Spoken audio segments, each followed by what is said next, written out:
Reggae Just Extra with Ras Dennis. In early 2012, Snoop Dogg took a transformative 3-week trip to Jamaica, eager to explore a culture he admired while creating new music. This journey resulted in a Rastafarian purification ceremony at a Nyabinghi temple, his name changes to Snoop Lion, the reggae-inspired album Reincarnated, and a documentary of the same name. In the film, Snoop shares a chalice with Bunny Wailer, a former bandmate of Bob Marley, inviting him to contribute to the album.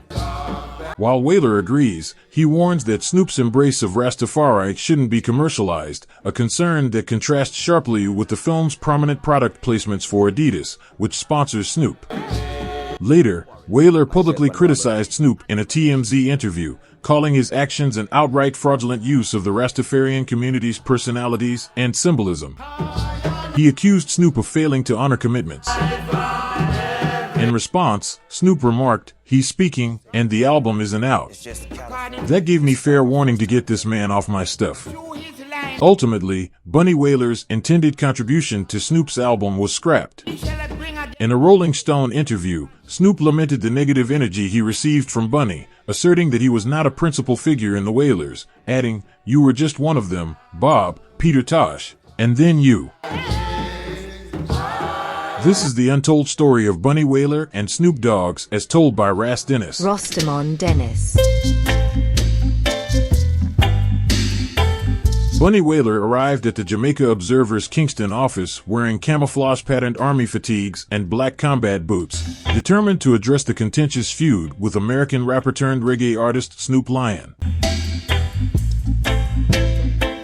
Wailer, who recently released an impressive 50-track commemorative album titled Reincarnated Souls, expressed his outrage that Snoop, the artist formerly known as Snoop Dogg, had illegally used footage from their February 2012 meeting to promote his film Reincarnated, which had its U.S. premiere. Wailer made it clear that his requests were explicitly detailed in a contract signed by Snoop, along with a subsequent letter reiterating their agreement. He asserted that Snoop Lion, whose real name is Calvin Broadus Jr., breached this contract by releasing footage without permission.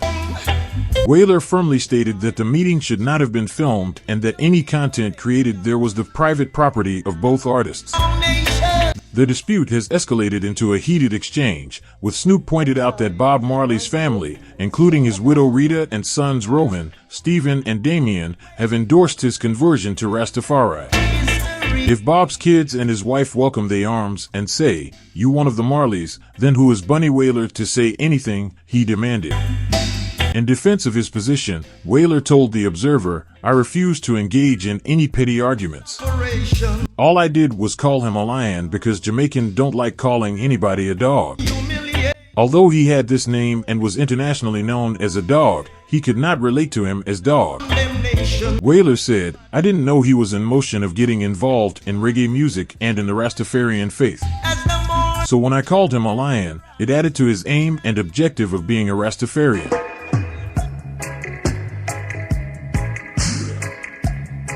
The leadership of the Rastafarian Millennium Council also has a bone to pick with Snoop. "We signed a formal agreement in February 2012, stated Robert Prophet Greg Mogg, the General Secretary of the Ethio-Africa Diaspora Union Millennium Council, widely recognized as the Rastafarian Millennium Council. Established in 2007, this council unites various Rasta mansions and fiercely protects their intellectual property." Mogg emphasized that not only was Snoop involved in a film project, but he also expressed a genuine desire to embrace the Rastafarian faith, meeting with members of the Nyabinghi House in Scotts Pass, Clarendon. Crucially, the contract stipulated that the film could not be released without the explicit approval of Nyabinghi. The film premiered at the Toronto Film Festival in September, and he has now ventured into merchandising, which represents a significant breach of our agreement, Mogg asserted. He revealed that a 7-page letter outlining these violations was sent to Snoop on March 1st, yet it went unanswered. "This is a blatant violation of our intellectual property, and we must take a stand to protect our culture," he stressed.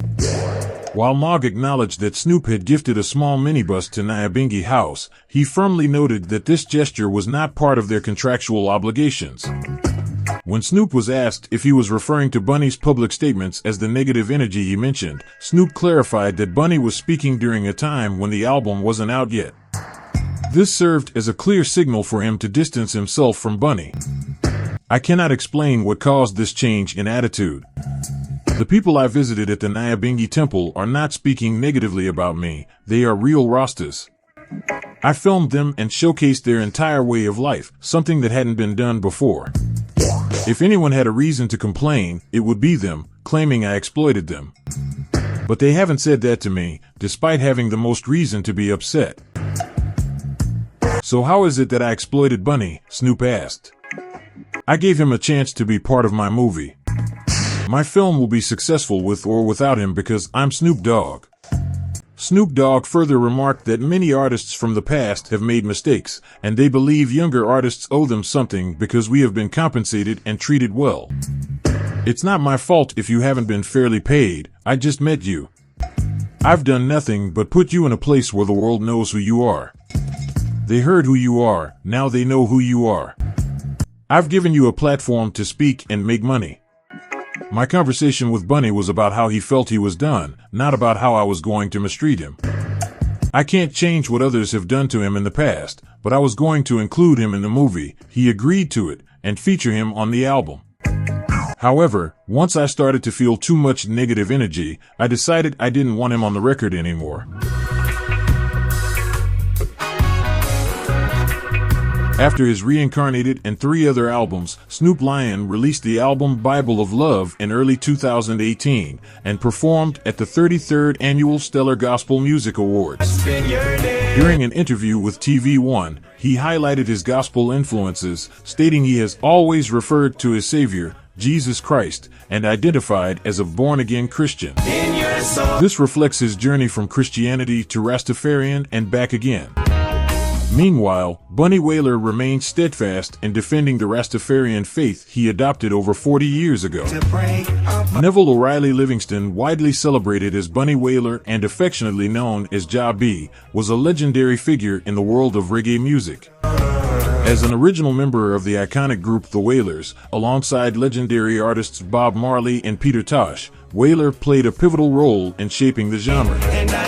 In October 2018, he faced a significant health challenge when he suffered a minor stroke, which impacted his speech. Tragically, following a second stroke in July 2020, Wailer was hospitalized at Andrews Memorial Hospital in Kingston, Jamaica. Despite his resilience, he succumbed to complications from the previous year's stroke on March 2, 2021, leaving behind a profound legacy at the age of 73. Bunny Wailer's contributions to music and culture continue to resonate with fans around the world. That's it for this episode, and thank you for watching. Don't forget to subscribe, give a thumbs up, and leave a positive comment in the section below, and I'll see you again very soon for another important video. Many thanks for watching Reggae Just Extra with Ras Dennis.